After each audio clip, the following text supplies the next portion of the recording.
พวกมูเศร้าเต็มเกลือมันนี่แม่นบ่อเลี้ยงกบบ่ไปบ่เฮ้ยบ่อเลี้ยงกบเด้อนี่เด้อใครอยากซื้อกบใครจะต้องการซื้อกบมาพี่เนาะขายอยู่บ่บ่ขาย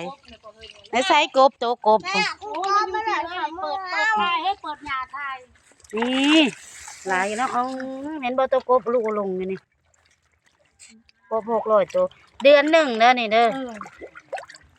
หากะเลี้ยงได้1เดือนนี่ตัวใหญ่ๆอันนี้โอ้ยที่เขาอ่านมาบ้านมันวิธีเลี้ยงกบก็บ่ยากเด้อบ่อ่างน้อยๆเฮามีพื้นที่น้อยๆเฮาก็สามารถเลี้ยงกบได้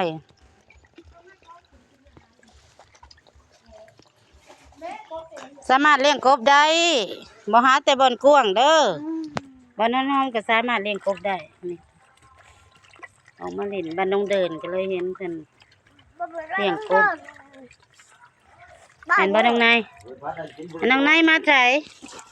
เดี๋ยวบ้านน้องเดินมาเล่นบ้านน้องเดินแล้วเบิ่งบ่อเลี้ยงกบ บ้านน้องเดินได้มาแต่กลางผู้สี มาแต่กลางผู้สีมาเล่นแถวพี่น้ำเสียเด้พี่ตาแท้หลายว่าเลยพ่อก็ได้เดือนหนึ่งนะ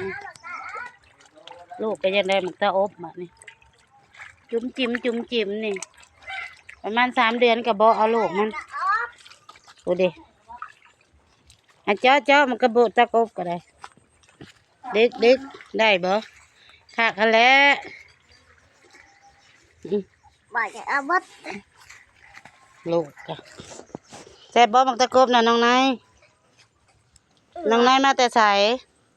มาแต่บ้านใดว่ามึงดูกลางผู้สีจำแจ้งกลางโพสีมาหลินบ้านน้องเดิน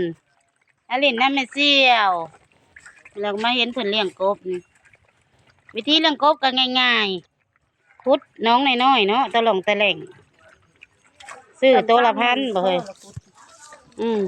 บ่หาแต่เนื้อที่เนาะหลายเนาะเนื้อที่น้อยๆก็สามารถเลี้ยงได้เด้อบุ่มบิมพุ่นจะขายอะไรหาก็ได้เดือนหนึ่งน้อยลีเหล่าน้อย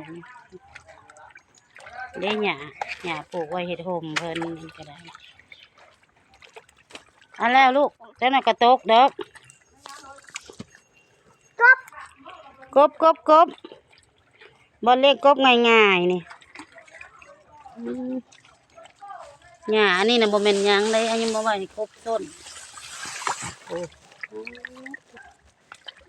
หลายแค่หลายวันซื้อตัวละ1,000แล้วก็มาปล่อยใส่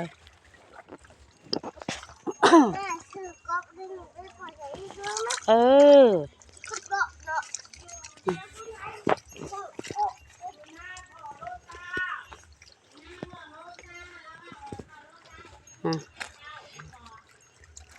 แต่ธรรมศาสตร์โอ้บุ่มบ่ำอยู่เด้อมันแดดมันแห้งออกมันง่ายบอกง่ายนี่บ่หาพื้นที่หลายเด้อพื้นที่หอมๆก็สามารถเลี้ยงกบได้เนาะเด้ก็ต้องลองแต่แหล่งแล้วก็เอาแยงใส่เอาหยังเอาทงยางห้องเนาะทงยางห้อง3 มื้อแล้วน้ำออกวิธีเลี้ยงกบง่ายๆเอาเกลือหัวอาหารเลยมันเคี้ยวมันขุ่นมันนี่เวลามันขุ่นมันอีหยังแล้วเฮาเอาน้ำออก3 มื้อเปลี่ยนสามารถใหญ่ไว้เนาะมันใหญ่ไว้เดี๋ยวได้ดิ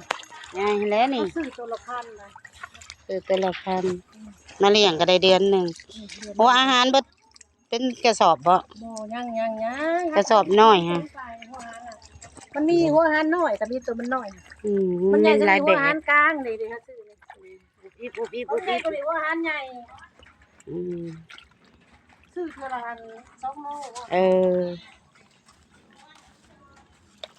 มาเล่นแถววันน้องเดินถ้าอยากเลี้ยงกบบ่ยากเด้อง่ายบ๊ายบายน้องไงโอ้ยมาจะไปตีหัวกบได้บ๊ายบายไว้หน้ามาเฮ้ยดูดิ